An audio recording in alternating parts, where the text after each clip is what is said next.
и добрых традиций. Спасибо. Класс. Друзья, наша программа подходит к Спасибо. концу. Пожалуйста, поделитесь своими эмоциями. Как вам у нас в гостях, Мария?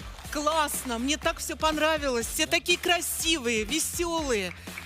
А вы какая замечательная! У меня нету слов.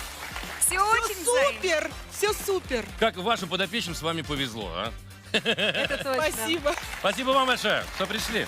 Спасибо большое за то, что подарили нашим зрителям отличное настроение. Одну секундочку, мы не узнали эмоции Влада. А вдруг ему не понравилось? А вдруг действительно? Не, я в полном восторге. Спасибо вам большое за приглашение. Всегда с вами очень хорошо поучаствовал.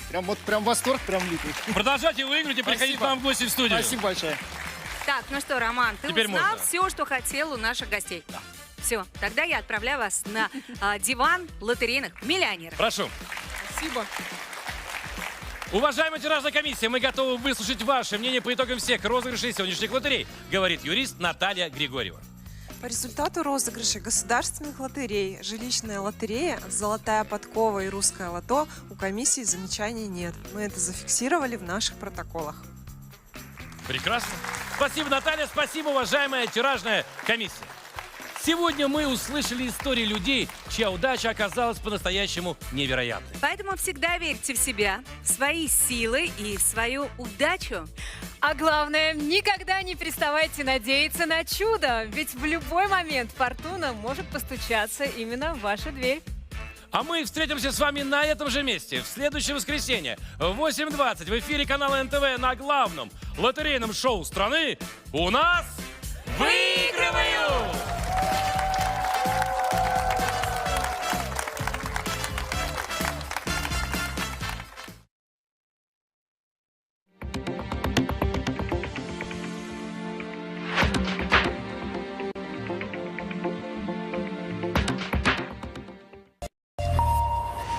Bonjour à tous, bienvenue dans la suite de À la Une Week-end. Nous sommes le 23 mars. Dans l'actualité internationale, la mobilisation anti-Netanyahou en Israël, en pleine reprise des bombardements sur Gaza et sur le Liban. Une partie de la rue israélienne se mobilise contre le Premier ministre.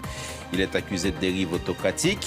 En cause, le limogeage controversé du patron du Shin Bet, Ronen Bar, ou encore la conduite de la guerre. Le chef de l'opposition travailliste Yair Lapid annonce même une grève générale si Netanyahou persiste dans sa décision d'éjecter Ronen Bar. Nous ferons le point avec Claire Duhamel, notre correspondante à Jérusalem. Toujours l'épreuve de force en Turquie. Bras de fer entre les opposants et le régime de Recep Tayyip Erdogan autour du maire d'Istanbul, Ekrem İmamoğlu. Depuis son arrestation pour corruption et terrorisme, les manifestations de soutien en sa faveur s'enchaînent. Un magistrat doit dire ce dimanche s'il sera ou non placé en détention à la demande du parquet, aux grandes dames de ses partisans. Adel Bakawan, chercheur associé au programme Turquie-Moyen-Orient de l'IFRI, est notre invité de ce dimanche matin. Nous irons également au Canada, où les menaces d'annexion de Donald Trump font monter un vent de colère et de patriotisme. Manifestation hier samedi. Un mot d'ordre, oui à de bonnes relations avec le voisin américain, mais un non ferme à toute idée que le Canada devienne un 51e État américain. Vous écouterez les manifestants. Voilà pour les titres. Bienvenue.